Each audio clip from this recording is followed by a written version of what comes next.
This is Hospitality Huddles, brought to you by Auden Hospitality, the podcast that challenges hoteliers to think differently about F&B to create outlets that guests will love. Every episode, we will speak to the people who are embracing a different mindset to look for opportunities to stand out from the crowd, sharing tips and takeaways to help you get uncomfortable, change your outlook, and see F&B in a whole new way.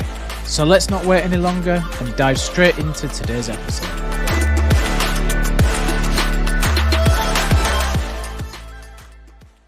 Hello, everyone, and welcome to the next episode of Hospitality Huddles. And the gentleman I'm speaking to today is someone who I saw on social media on LinkedIn, sharing some brilliant tips on F&B. So I thought it'd be a great idea to share it. So, Garin, thank you very much for coming on the episode today.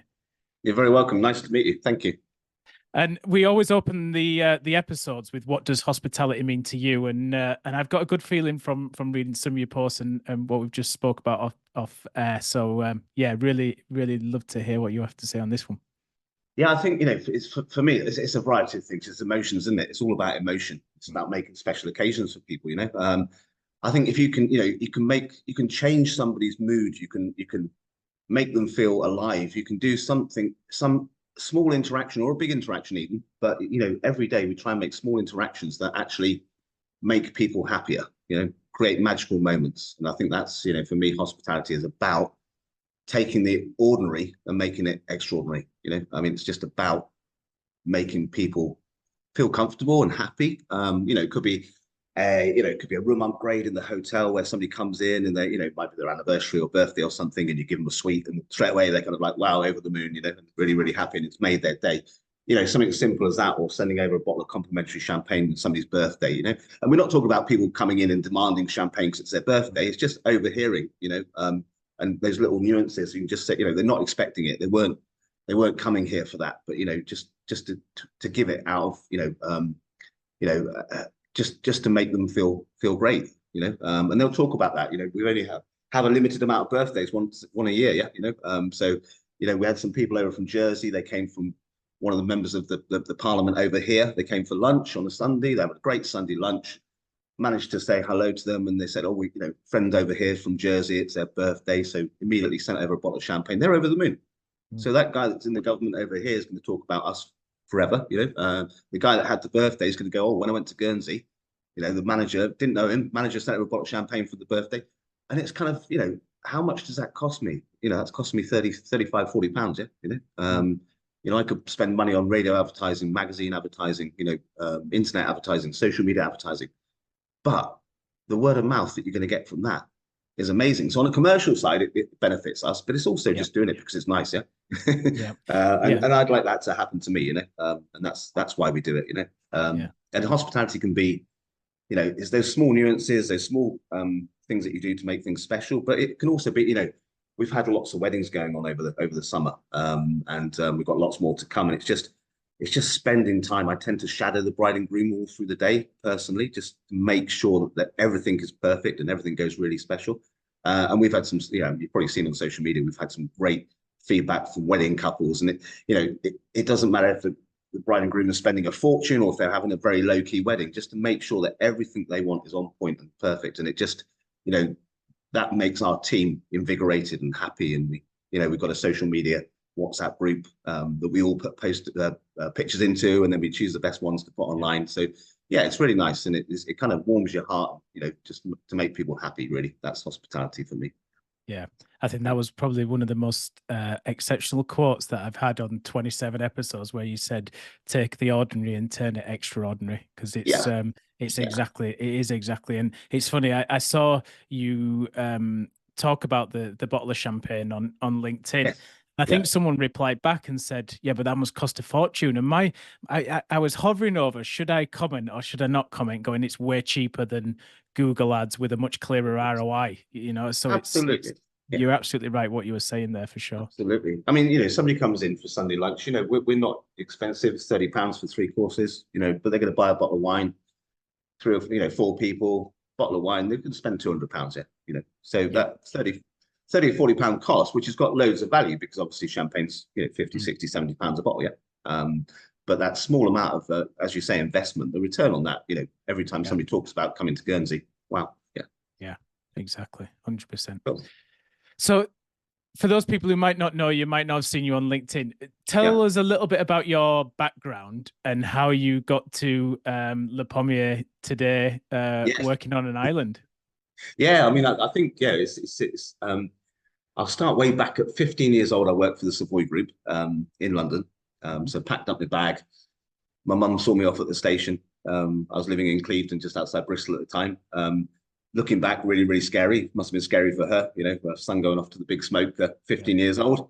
And lived in Earl's Court at like a hospitality benevolent kind of hostel, which is great. I mean, met so many other like-minded people that were chefs and stuff. And, there's about 150 people living there, so it was a really good community and really supportive, which was great. So, yeah, started doing on my own, worked through five-star hotels in London, in the kitchen, punishing hours. They were back in the day when it was 16 hours a day and, 6 or 7 days a week and nobody cared. But it gave you so much learning. You just picked up things and you weren't kind of like unhappy to be there. It wasn't an 8-hour shift. It was it's busy, so we'll stay all day. It was split shifts, but you never got your split. Yeah, exactly. Yeah. But so that was life. But you learned so much, So I worked for the Savoy Hotel, worked for the London Marriott Hotel. I worked for the Park Lane Hotel in Piccadilly, which is now Sheraton, I think. So lots of kind of big sort of five-star hotels. Did a couple of small country house hotels as well along the way. Worked with Oliver Payton in the Atlantic when that opened. That was a big, did about 400 covers a day in the restaurant. That was full on. And I was baking, and we used to bake our own bread and stuff then. And it kind of, unless you got in really, really early in the morning, like i.e. before the guys came in to make the stock and put the bones in the oven, you weren't getting bread in, so so they were kind of early start. Even though it was a restaurant, it was a 6 or 7 o'clock start, in the morning, which is kind of crazy. Then I worked for a couple of hotels in Knightsbridge, the Franklin and the Edgerton House Hotel, which was really good. Very cute, very small, very boutique, very chic. Again, 5-star hotels. I was head chef there. And then I kind of got a break and opened the Metropolitan on London's Park Lane as their opening head chef, which was very cool place to be. And I didn't really know how cool it was until I got there. And we had the Met Bar, which was, fantastic. And, it was crazy. It was run on the membership scheme where you had to be a member. It didn't matter if you're an international pop star, unless you're a member or with a member, you weren't getting in, which made it really exclusive.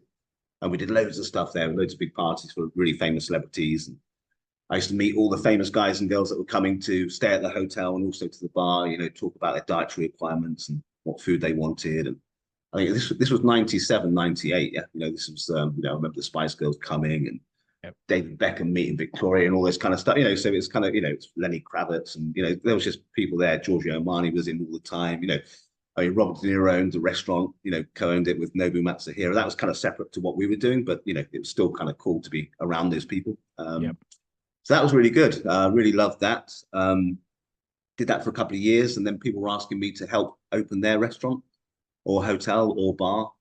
So I did a couple of years of consultancy, opened the Westbourne Hotel in Notting Hill, the Lab Bar in Soho with Douglas Ankara, who invented the Porn Star Martini. So he's a good mate of mine. We had Rock London and Rock Bristol, a couple of nightclubs, one underneath the Thames in the Embankment. So it was interesting. About 11 projects I did over 2 years. Nice. And we would go in and we would design the bar, design the kitchen, write the menus with the chef, do the procurement, set up all the suppliers and that kind of stuff, and do some training and recruit some staff. And it was really cool. Yeah, it was really cool, and I really enjoyed it. But it was the possibility of opening lots of different things, and and it was exciting. And I was paid as a consultant per day, which was quite nice. So, and quite lucrative, And then we set up a company called Blue Silver, which was a event management company. So we did big things like Sky TV's events in Isleworth and also up in Scotland. We did one-to-one, which was T-Mobile, which then became T-Mobile. So we did a lot of corporate events, so we do like regional events in all their offices, and then we do a kind of like a big sort of premier event in Manchester or something like that, which was really cool. Anything from a party of 150 people. Well, we had me and the partner in the business had this kind of saying, so nothing under £10,000, nothing under 150 people. And that was, way back, 20 years ago. So that was quite good money. And I think we ended up doing parties for like £1 million for Sky TV for 6,000 people in Scotland, and the same in London. Yeah, it was quite cool. And then I got married to a Japanese lady and went to Japan. Yeah, so I spent 10 years in Tokyo, which was interesting. Worked for a few places in Tokyo initially until I started to learn a bit of the language and find my way around. And then we set up Blue Silver Japan. So it's an expat management company, so events company. So we ended up doing sort of like all the expats, the big banks, BlackRock, Barclays, those kind of people, big law firms. And we started off doing their kind of staff parties, if you like, while they were testing the water and getting to know if we could handle it. And then we started doing big parties for 400 or 500 people at the Ritz-Carlton or the Grand Hyatt. And we do all the set design, the music. The hotel would provide the food, we provide all the drinks, cocktails, all that kind of stuff. And we kind of took the kind of Western style party to Japan, because in Japan, the parties are kind of like only 2 hours. But obviously in Europe, in the UK, we like to party for 3, 4, 5, 6 hours. Yeah. So we kind of extended what they were doing over there, worked on a few projects in Shanghai, set up an office in Hong Kong. Yeah, we were kind of doing a big circuit. I did the launch party for Etihad Airlines into Tokyo. That was cool. That was $1 million party at the ANA Intercontinental. So, all these kind of things. We bought a Ferrari from the Melbourne Grand Prix, put that on the stage and built a 16-meter stage, and, the lighting and the music and, just really cool stuff. So it's really cool. And then I came back to the UK, how long now? 10 years, 10, 12 years ago. Sorry, 12 years ago. And that's where I kind of got into hotel management. Yeah. So first of all, in Sheffield, at a Victorian kind of style Holiday Inn, which was interesting, a bit quirky. But we refurbished that and we rebranded that to a Crown Plaza, which was really interesting. And we had a Holiday Inn Express next to it, which is a new build. So, those kind of two hotels together worked really well, and upscaled one, so that, we kind of worked out that, the brand new Express building was making more money than the Holiday Inn, although the Holiday Inn was supposed to be a better quality, but because it wasn't as new and as modern, it was actually getting a lower rate. Yeah. So we thought, okay, we can either de-invest in the Holiday Inn, or we can reinvest in the Holiday Inn. We can take it to a level where we can get £20 more per room per night. And that's what we did. So we delivered that, which was a great project. Went over to the Far East, to China. We got all the furniture made in China and all the light fittings and everything, and shipped that over. So that again was a nice project. I kind of like doing things which give me the opportunity to travel and also to design and create, and and that's one of the things I really love to do. Then I worked for a few groups, sort of chain hotels, Mercure and Accor, and and then got kind of like kind of not stuck in a rut, because we're still doing creative things and still working really hard, and things were still fresh, but kind of I got a little bit bored of the kind of corporate world. It's too much paperwork for me. I like to be out front. I like to be in the kitchen, on the pass during service. I like to be welcoming people into the hotel, being there at breakfast time, seeing people create wonderful food, wonderful drink, making memories, and and it's just kind of, I got this kind of opportunity to be a part of the Hotel Le Pommier in Guernsey. And it was like, advertised as something different. You want something different. So I thought, okay, well, let's just come and have a look at it. So I came over for a weekend, looked around, and thought, this is great, but I don't want to have this as a job. Yeah. This can't be just a job for me, because it's not worth it. It's, financially, or kind of like, it's not interesting enough for me to have a 38-bedroom hotel with a restaurant, because I'm used to running hotels at 200 bedrooms with 2 or 3 restaurants. Yeah. So, so we made a deal with the owner and just said, like, I want to be on board with this. I want to be a partner. I want to be, a shareholder. I want to have a part of the business. So we made a plan to give me, rather than giving me a yearly bonus on performance and all that kind of stuff, which is kind of boring. I think I put a few things on LinkedIn about that. About do you pay somebody a percentage of their bonus because they've made your bottom line, or do you give them a percentage of bottom line? Which one's going to make them more hungrier? Exactly. So that's what we do here. We give people a percentage of bottom line, which is really good, because and I think you get to bottom line faster and better if you share the profit rather than giving them a percentage of their salary as a bonus. Yeah, Yeah. so that's a whole different story. So plan is to become a 50% shareholder in this company over 3 years.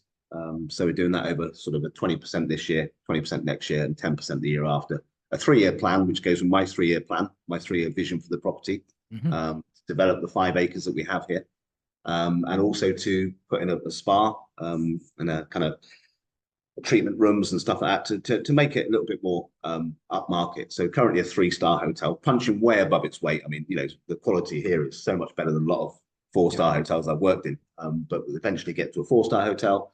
But I'm quite happy to be the best 3-star hotel on the island at the moment. Yeah, and we're getting massive reviews, and people are loving it. And we've increased the capacity. It's more like a restaurant with rooms. Yeah, we do. We could do 100 covers in the restaurant, 80 for Sunday lunch, for example. But we've got 38 bedrooms on the top. Yeah, so it's great. We cook every breakfast to order in the morning. If you want, there's a buffet which has like freshly baked croissants and some jams, and it's got some meats and some cheeses and stuff. But if you want a cooked breakfast, you get a proper cooked breakfast. Dry cured, smoked bacon, and just really, really good produce. Yeah. So for us, it's about, and for me, it's about making the best possible experience in this small hotel. And it's working because we've increased revenue, we've increased occupancy by 80% in May from last year, which was pretty incredible. 89% for the month. And I think I wrote something else on LinkedIn about June, where we did have an incredible month. Yeah. For sure. Yeah. Good. I mean, there's so many takeaways in that, but I think one of the things that really stuck out to me is the bit about how you were talking about 3-star and 4-star, and I'm not sure what you think now, but I think star ratings are becoming less and less important to the consumer, and I think what the consumer's looking, or the guest is looking for now, is experience. And it's kind of irrelevant. I'm looking at hotels at the minute to take my wife away. It's our 10th wedding anniversary. And we're looking at probably more, as you said, restaurant with rooms where you get a more personalized experience. Everything's a bit more treated with detail and care. And you kind of walk away going, well, I might not be staying at a 5-star hotel, but actually the experience is going to be way better than that. And some of the ones that we're looking at are not necessarily any cheaper. We just know that we're going to get a more personalized service. I don't know what you're seeing, but I'm definitely noticing star ratings becoming less and less important to the guest. I think it is. There's a lot of one thing I dislike, with a passion, is tick boxes. And I can talk to you for hours about green certification and that kind of stuff, because we're really, really sustainable. And for me, it's got to be sustainable. And we'll probably get onto that a little bit later about our greenhouse and growing the food some of the food that we use in our restaurant, etc. But you go through these tick boxes. It's like to get a 4-star hotel, you tick this and tick this and tick this and tick this and tick this. But there's no tick box to how great was the experience you're going to give your guests. I mean, because that's the one that really, really matters. So we've got our own laundry, we do our own towels. Why do we do that? Because we can buy really nice big fluffy towels, and we can look after them. We can buy the best quality, and it makes a huge difference. So it's it just makes things so much better for the guest. Tick boxes are the way to get 4 stars. And we had a hotel inspector came around recently, and they're just kind of like, well, you haven't got this and you haven't got that. And I'm like, it doesn't matter. You don't need that. The guest doesn't need that. It's like, how many hooks on the back of the door? Or if you had 3, it'd be a lot better than 2. It doesn't really matter, does it? No. It's the same, isn't it? It's like I have a friend who he worked for me for a long time, and he runs a hotel, and in all intents and purposes, this is a 5-star hotel. But he doesn't have a lift. But he only has 1 floor because it's a small 20-bedroomed hotel. And it impacts him getting 5 stars because he doesn't have a lift. And I would go to his hotel for the service, experience, design, food, quality, like you name it, over another 5-star hotel any day of the week. But absolutely. It's bonkers, isn't it? So the other question I'd love to ask you on and there might be 2 rolled into one here is, what were some of the skills you learned when you moved abroad for the first time? Because I always go back to say my move from the UK to the Middle East brought out skills in me, and especially in leadership, that I didn't realize I had working in the UK. And I'm a big advocate for people doing it. And then, in the same respect, how different is it running a hotel on an island than it is running a hotel on mainland? And how do you deal with some of those situations that might occur? Well, I think it's a very good question, and I think there's very big similarities between the two. So to start with, the first part of the question was about what you learn and the skills you develop and stuff by working abroad, and you do develop skills. You learn how to deal with different cultures. You become a minority, right? And this is really interesting because we're used to, as is kind of like male white people being superior, and that's what we've been taught for hundreds of years and hundreds of years, and we're actually not. We just, everybody's equal. And you find this out when you work in a country where you're a minority and people are racist towards you because you're white. And this was a big eye opener, and I thought, actually they got a point. And why are they being racist to me? It's because they don't know me, and it's the fear. Have I come over to take over their jobs, or what is it? So that's one part of it. And I think it also, you can teach people things without speaking the language. So you learn to kind of to do it by expressions or body language or culture or practical skills. So you were using a lot of practical skills. When I first got to Japan, I was working in a very it's a really nice resort, but it was like an English resort, and we had a bakery, we had a fine dining room, and we had a big sort of cafe and tea rooms and that kind of stuff, and shop and farm shop and things. But I didn't speak any, very, very little, minimal Japanese, just hello and a few numbers and that kind of stuff. And there was people there that I was training to cook who didn't speak any English, but we got it together, and they learned what I was meaning just by the actions and the interactions and the expressions and the gestures and the kind of like, showing 1, 2 times, 3 times, 4 times, watching them do it, as you do, as you were taught years ago in sort of train the trainer situations, but doing it without any speech. It's amazing. And you really learn, and people kind of really click onto what's their expression and how they're looking, and they raise an eyebrow there, so you maybe need to show them again. Or so it's so that's really interesting, and I learned a hell of a lot about myself and about other people, and they learned a lot about me as well. And I think, but living on an island is very similar to being an expat in another country. And I'll tell you why. So very fortunate enough to belong to lots of groups when I was in Japan. So I belonged to like the Brits at Lunch, and we used to go to the British Embassy and the British Chamber of Commerce, and because there's a lot less of you than there is in your own country, obviously, you meet a lot of different people. So you might go to an English person, Brits at Lunch or whatever it was, and you meet managing directors of big companies, and you'd meet English teachers, and then everything in between, people work in banks, lawyers, blah, blah, blah. So you get this really, really diverse group of friends, but it also gets you into places which you never could get into before, because the guy that's a trade ambassador for the British Embassy, and the guy that runs Virgin Airlines or BA or whatever it is, or director of BlackRock or Barclays or whoever it is, big law firms and stuff. But you get into their social circle is everybody that's kind of an expat. You're kind of in this little bubble, and I think being online as well has given me a lot of opportunities to kind of socialize in those same kind of terms, all but on a different level, where because it is such a small place, you can very easily meet people from business that are very high level in finance and legal and stuff, and at the same time you've got lots of other people that are on very, very different levels, which is great. So it's very, very similar, if you like. So, but it's enabled us to really get our word out there and to meet as many people. And I'll come on probably later on. We'll come on to about how do you make things happen and how do you make things different, it's just about for interacting with as many people as possible, which has been a great opportunity for me here. There's a few downfalls. There's sometimes there's supply issues with some things that you can't get on the island, but we try and buy as much as we can locally, and we're a big supporter of all the local companies, and we actually go searching for as much local produce as we actually can. There's like we've got local cider, we've got locally brewed beer, You know, our guest amenities in the rooms is Guernsey seaweed, which is 2 miles down the road, and it's seaweed that's taken off the beach, and they make it into soap, and it's and shampoos, and you know, and conditioners and stuff. And that it's just amazing because it smells great. It's really local. It's really sustainable. And we're supporting the local community as well. You know, and a lot of people that come to stay with us are not from Guernsey.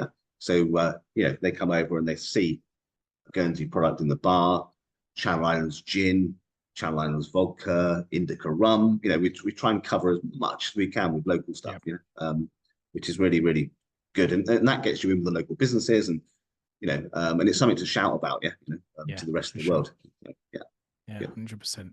I have lots of similarities on stories of having to communicate with people who don't speak English when we were in Dubai trying to build restaurants, because the workforce obviously is very largely Indian based, and it is amazing how those gestures and the way they react or the way they look can really lead whether you know they understand or don't understand and things like that. And absolutely, it reminded me of that. Now I'm going to read straight off the bat on this one about you recently shared on LinkedIn, and I've been watching you for a while because I really love stories that you share about things like the seaweed and stuff like that. But there was an amazing stat, and you know, I talk a lot is when I meet a lot of hoteliers, they're quite fed up with F&B. They would rather not do F&B if they could help it. And I know you have a strong background in it, and I think people who have the background in it kind of see it in a different light. But you put on LinkedIn that F&B contributed to 43.7% of revenue in June, which is a phenomenal result.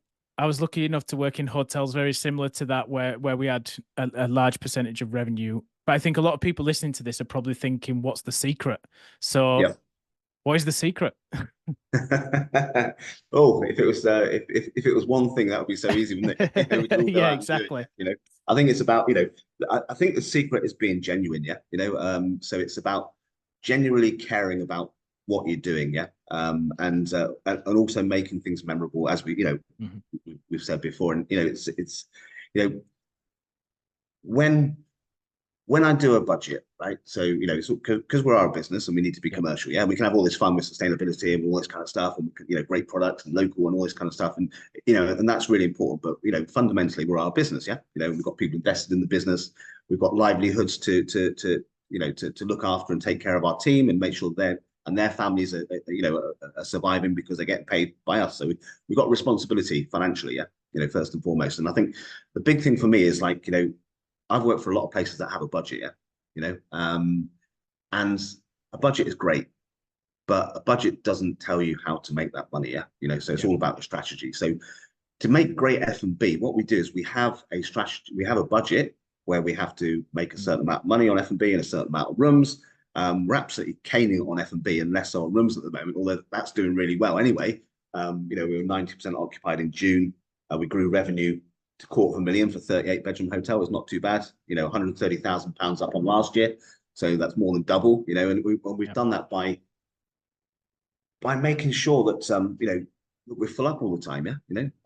And that sounds really simplistic, but it's really important to break that down and understand. Make sure you're full up all the time.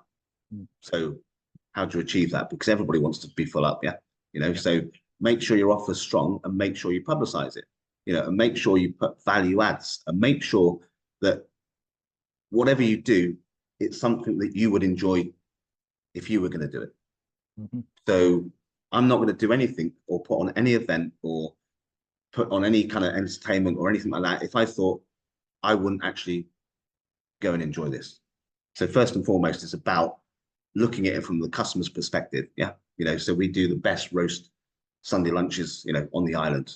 And it's a slow roast overnight, whole sirloin of beef. You know, we roast pork as well, you know, and chicken and that kind of stuff. We use fresh vegetables, some of which we grow our own.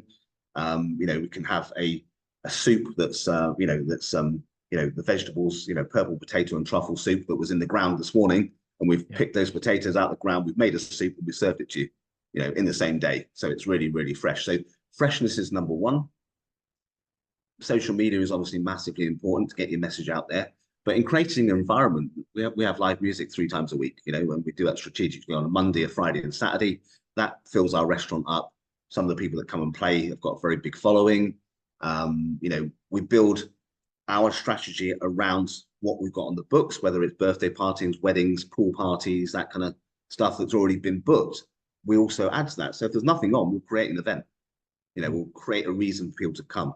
We do wine dinners. We're lucky enough to have some very big wine houses coming over from France to do some wine dinners with us.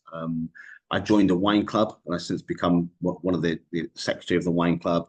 So we meet 4 times a year. It's about getting involved with the community as well to make it full. So, I went to a wine dinner last Wednesday, and I got invited to join another club. And this is a kind of social club where it's called the Jokers Club, and people go there and they do a pack of cards at the end of the meal, and whoever gets a joker hosts the next one. So guess what? It's going to be here. The person that gets the joker decides what the conversations can be about, and it's just a social club, and it's great. But I find to make this place busy, I have to be out there as well. So I'm not here all the time. I'm actually out there because it's not rocket science. But if you're putting on events, wine dinners, Sunday lunches, all this kind of thing, and you're expecting people to come and see you and visit you, why would they do that if you don't go and visit them? So I make sure I go to lots of events. I turn up to everything. I joined every club, from classic cars to tennis clubs to all that kind of stuff, so I can meet people. And you get into conversation and people are like, oh, where are you? It's like, oh, the Pommier Hotel. Oh, I went there about 15 years ago. Is it any good now? It's like, yeah, it's amazing. And you start to talk about it and you tell people about it and they say, oh, actually, I'll come for Sunday lunch.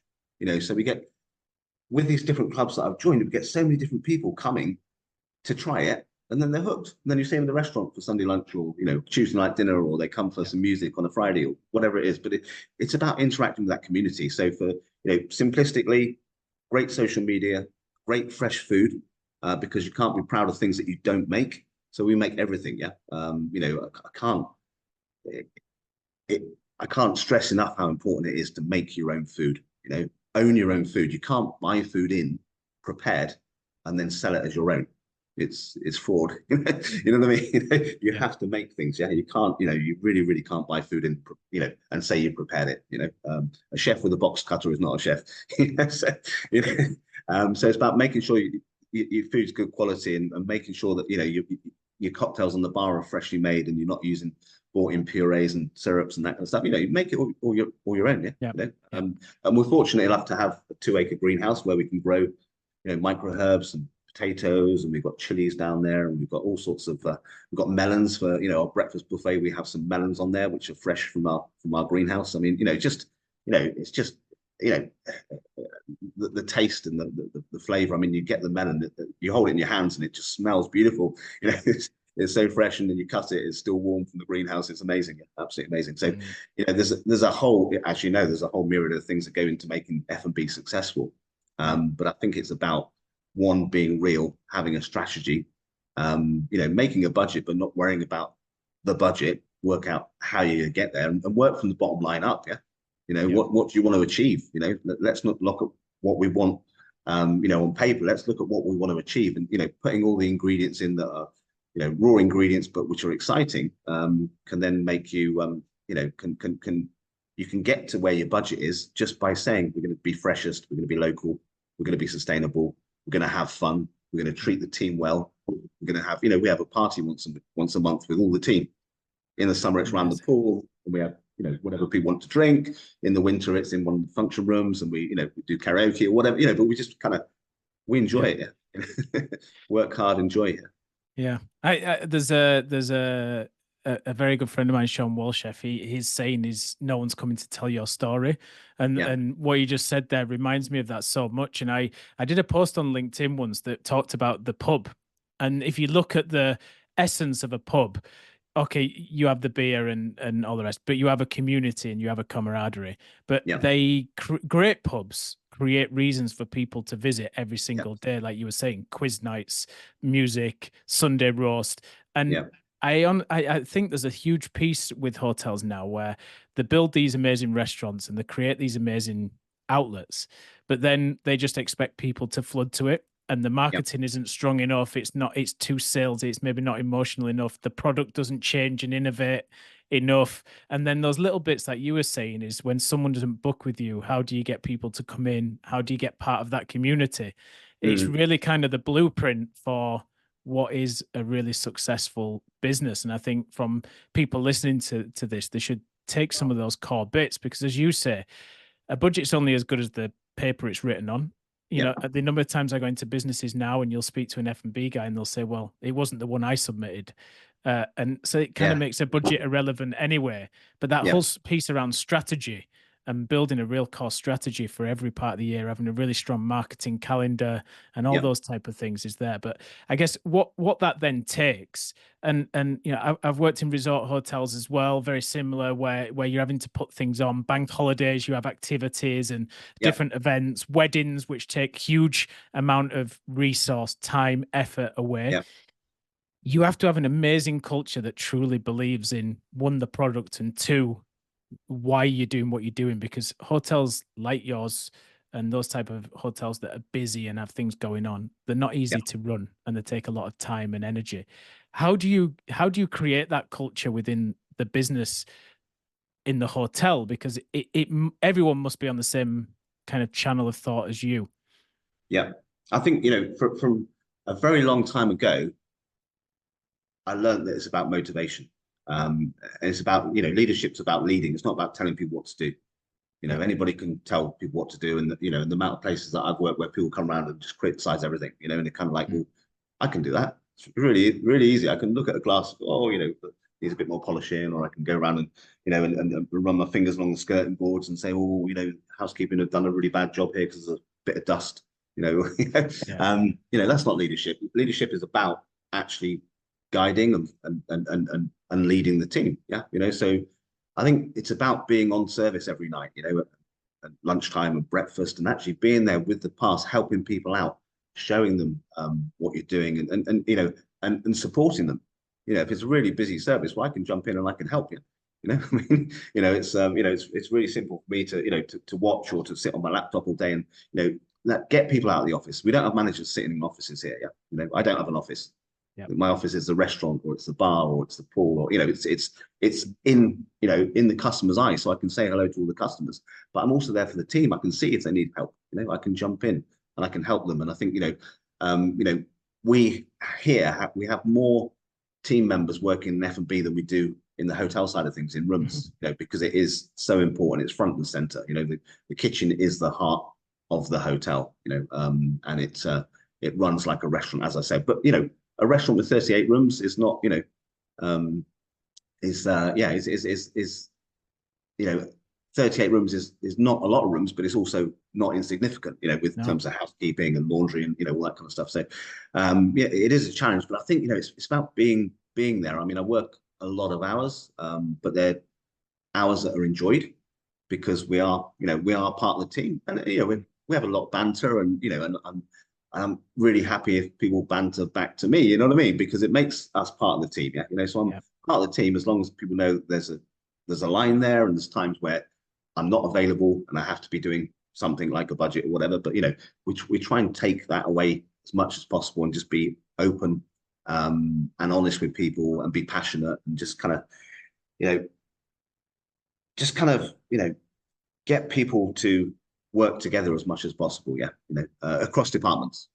So we have a big delivery coming in for whatever it is. It could be gardening stuff. For example, if we bought a whole load of new plants to do an area or something, then we'll get everybody to come and help with the delivery. From housekeeping to the chefs to everybody. It's not their department, or but it's their team.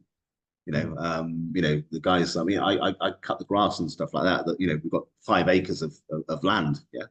So people are there, so I've got a little ride on mower, and I'm out there cutting the grass some Sundays, in between lunch and dinner. And, people are going like, oh, there he is on his mobility scooter, and, and just having a laugh. But, but they respect that, and it gets to a point where you can pick up a mop in the kitchen and somebody will take it away from you.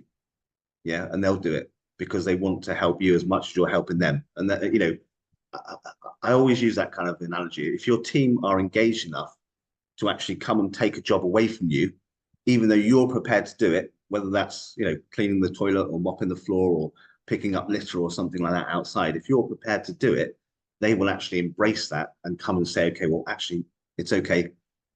I'll do Yeah. that because I know you've got other stuff to do. Yeah, Yeah. but it's being the person that's happy to do that in the first place without expecting other people to do it. Mm. Which makes the difference, I think. Yeah. So being really hands-on, because at the end of the day, we're not here to run an office. Huh? We're here to No. run a hotel, run a restaurant, yeah, Yeah. run a business, yeah. So I think yeah, in my career, some of the best people I've worked with have been people who are terrible in the office. And yeah, that's what made them great, is that they were yeah, brilliant on the floor. And it's yeah, really sad when I go into businesses now and people are caught up in paperwork and still yeah, doing like manual stock takes and things like that when yeah, we've got technology that can help. Because my best performing post on LinkedIn, and I've been posting every day for 2 years now, is where I yeah, put a message super simple, which was you should be present on the floor for your yeah, team, for your guests, and for you. And everyone agrees, but it's amazing how many times you walk into a hotel now and you don't see suits and you don't see clear yeah, managers, and teams are overwhelmed and things like that. And I think it's a real testament. And I was waiting to see if you were going to say it was a ride on when you said about the lawn mowing, because it was yeah, like we all know the motivation is to just drive around on the lawn yeah, on the lawnmower than it is for the grass. But yeah, but you talk about the greenhouse and you talk about going and getting the potatoes for lunch and getting the melon that's still warm from the greenhouse. It's amazing stories. But is that something that drives people to be passionate about growing and using those vegetables? Or do you have to have that passion there anyway that kind of goes, you know what, let's see how far we can push what we're growing and how we get that into a dish? Because it's just, for people listening to this, it might be, well, I've got a kitchen team, but, I have a resort hotel. I have the perfect place for it, but the gardeners are going to have to look out for it because the yeah. chefs might not have time and things like that. Is it something that helps drive passion about it, or do you think it has to be I there think anyway? I think, oh, well, I mean, passion has to be there anyway. I mean, we don't have a team of gardeners, yeah. So Mm, there's we have a one volunteer gardener and myself, yeah. So yeah, that's it, yeah. So it's about us making the food that we want to serve, and we'll ask the chef, what do you want us to grow, yeah. yeah, And then we'll go and grow it, and then sometimes when people have got days off, they'll come down and help out in the amazing. greenhouse, So it's a kind of community kind of team thing. It's not by any stretch of the imagination a big professional growing No, operation. no. It's kind of like it's like a massive allotment, Yeah, yeah. but it's fun. We did some filming down there for an olive oil company the other day. Yeah, Mm. they brought 15 crew along, and it was like, my God, this is a bit much. So I took some Guernsey milk and I made some mozzarella out of it, and then Saw that. we took a tomato off the vine, and we took some basil we grown, and we just made tomato, mozzarella, and basil salad out of a liter of Guernsey milk, and Brilliant. whatever else in a bit of olive oil I and some love black it. pepper and whatever else was in the greenhouse, and it's just kind of those are kind of fun things to do. Yeah. I mean, I enjoy doing that. That was nothing to do with the hotel. It's just kind of Yep, yep. film crew came and they were happy to film and they wanted a location. So we said, well, let's just put some things together. So that was me having fun. Yeah. But yeah, we just, we asked the chef, what do you need? We've got a wedding coming up in 4 weeks time. Okay, which micro herbs do you want us to grow for that wedding? What Mm. would go really good with that dish? They've got a chocolate dish on for dessert. Let's grow some red amaranth and some really bright purple flowers that we can put on to garnish that dish. And I think it's a story as well. It's a Yeah. great story for the business, but also to tell people like, okay, that soup that you're eating for your starter is something that we've grown Mm. and we've prepared, and you can't get fresher or more sustainable than that.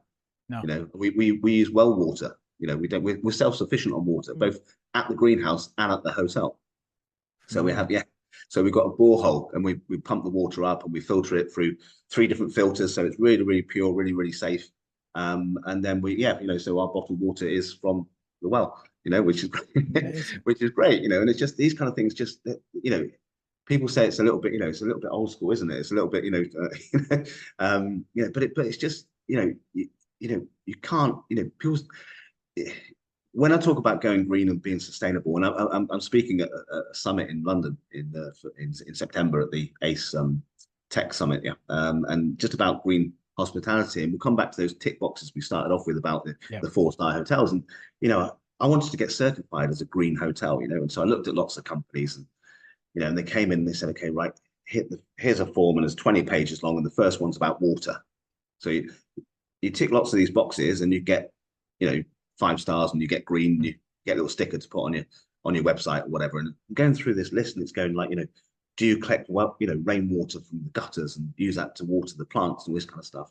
And where does your water come from, and how do you deal with the wastewater and this kind of stuff? And I'm like, all these little boxes are for people that are in maybe cities or places which aren't as sustainable as having your own well. So I couldn't answer any of those questions, right?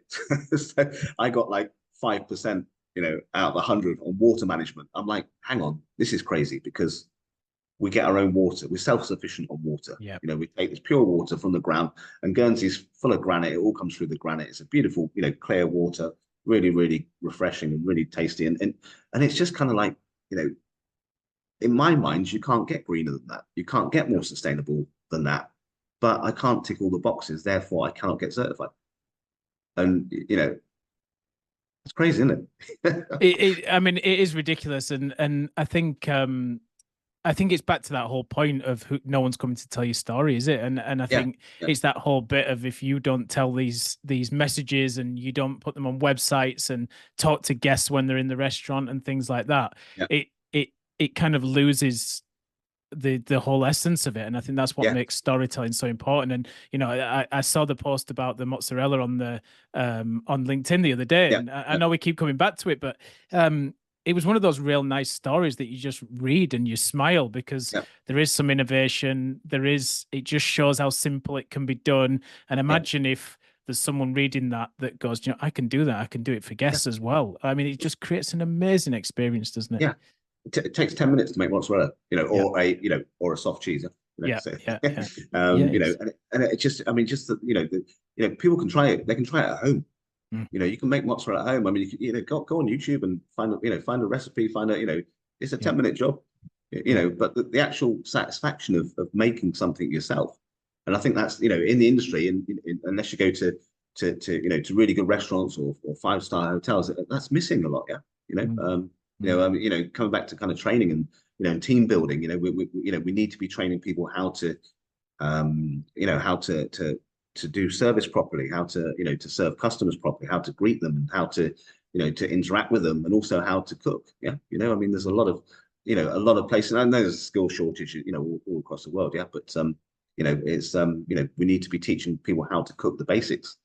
I mean, you can get in various different places I've worked, you have a chef de partie or sous chef has been out of college for 2 years, and if you ask them to make mayonnaise or a hollandaise, and they just don't have any idea. So I think it's like, if I was to give anybody any advice in terms of they wanting to go into hospitality, pick the best possible establishment you can, make sure they cook, make their own food, and get stuck in, and don't worry about working 8 hours a day. Just go for it. I mean, volunteer, turn up on your day off, suck it in, soak it in like a sponge, and then you can get the rewards later on. You could be that head chef that's earning 150, 200,000 pounds.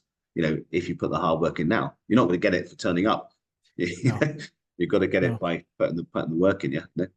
And I think, it's funny, and I'm sure you seen the same, is when I was certainly coming up through the ranks in hotels, you were almost in a role for at least a couple of years, because you had to learn the craft. People above you on the journey were helping to teach. That almost like mentor system seems to have kind of disappeared somewhat. And I think there's a lot to be said about the new generation wanting to progress through the ladder as quickly as possible, and probably more ambitious and dynamic than ever before.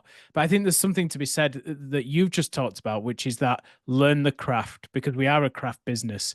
Take your time, suck up as much knowledge as possible, and go for it. I had an application for a lady apply to try and be a chef with Auden the other day, and she was 26, and I said, but we as a consultancy, as a business, are supposed to bring expertise and experience to people who don't have it, and help make them better and offer a better experience to guests.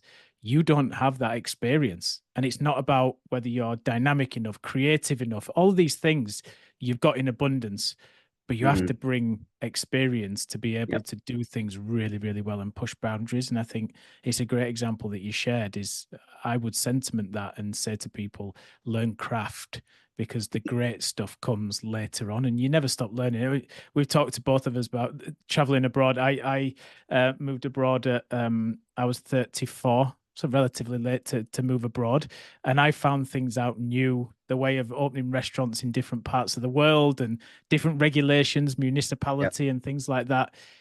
Those learning experiences you can't get without going there and doing your craft and learning, can you? And I think sideways moves, as long as they go up in other ways, it's not all about salary and things like that. I think it's super important, isn't it?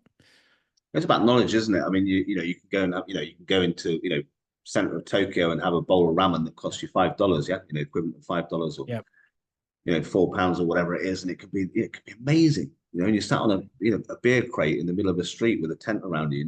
It's just like, and it's just a food vendor. Or you could do the same in Thailand, or but it's just it's real. In Thailand you see people making a papaya salad or whatever, sat on the floor, with a pestle and mortar. But it's just so real. And these guys have come from the farm or whatever it is, and they've picked the chilies that morning, and they've got this, and they've knocked a papaya off the tree that morning, and they're just covered, and it's so fresh, and you can take those and you can create things in hotels and restaurants anywhere in the world based on those basic ingredients, not making it too complicated, but you've got to know how to do it, and you've got to have the knowledge, and you've got to know what it really, really tastes like. When you're setting up a restaurant, in London, that's from an Asian restaurant or a Chinese restaurant or a Japanese restaurant, you need to know about fundamentals of that cuisine, and the way they live, and the drinks that go with it, But it's I mean, travel's amazing. Travel gives you so much life experience and flavor, and it makes you so think diversely and think how wonderful that the ability to travel is amazing. I think it's one of the best achievements ever. Yeah, I agree. And I guess finally, just to end on a real kind of poignant message for people, how does great F&B affect other parts of the hotel? And in this, I'm thinking driving room sales, driving room rate, helping fill conference rooms, spa. How does great F&B do that? Because I think it'd be a really great message to share with others as well. I think if you're doing F&B right, and people are coming and loving your food, then it gives you exposure, and you can so we're very vocal on social media. We put a lot of food pictures out there. We tell people what we're doing, where it came from, how we made it, and it's not it's not difficult stuff. It's just very, very simple. It's good food done well, is what we like to say. That gives us so much exposure. So people are thinking like, well, that food's really great, and where is that hotel? And if they read the reviews about stunning breakfasts and great dinners and great weddings and all this kind of stuff, then they're more likely to stay at the hotel. I mean, occupancy at the hotel is really, really high. I mean, we're in the mid-90s most of the time, and even up to we're at 89 last month, which was fantastic. So it helps enormously to drive occupancy and to drive rate, because obviously the busier you are, the higher the rate you can charge, and that's that's how revenue management works, So, but to be able to showcase the food offering that you have just brings more and more customers and more business to the hotel. It's very, very simple. It's great food. We'll bring lots of customers. We'll bring you lots of exposure. We'll increase the amount of rooms that you sell. 100%. It's a perfect way to finish, I think. And Garin, thank you for sharing, because it's been really inspiring watching the hotel and seeing a real life example of how great F&B is, and hearing your passion has kind of further embodied that for me. So thank you very much. If people are listening and want to get some of that great content as well, how do they find you and learn more about the hotel as well? So they can so I'm very vocal on my own social media, as you know, on LinkedIn particularly. But we're, the hotel's on Facebook, the hotel's on LinkedIn, Instagram. You can look at Le Pommier Hotel on any of those platforms. But also follow me, because I put up stuff that's not hotel related as well. So exactly. Dodo, some great advice on there as well. Good. So listen, Garin, thank you very much for coming on. Really appreciate it, and thanks for making some time. Thanks so much indeed. Thank you. You've been listening to Hospitality Huddles, brought to you by Auden Hospitality. If you want to see how we can help you think differently for your next F&B project, then learn more by visiting our website at audenhospitality.com. If you want to revisit clips from this or previous episodes, make sure you visit our YouTube channel at Auden Hospitality. Thank you for listening to the show, and see you next time.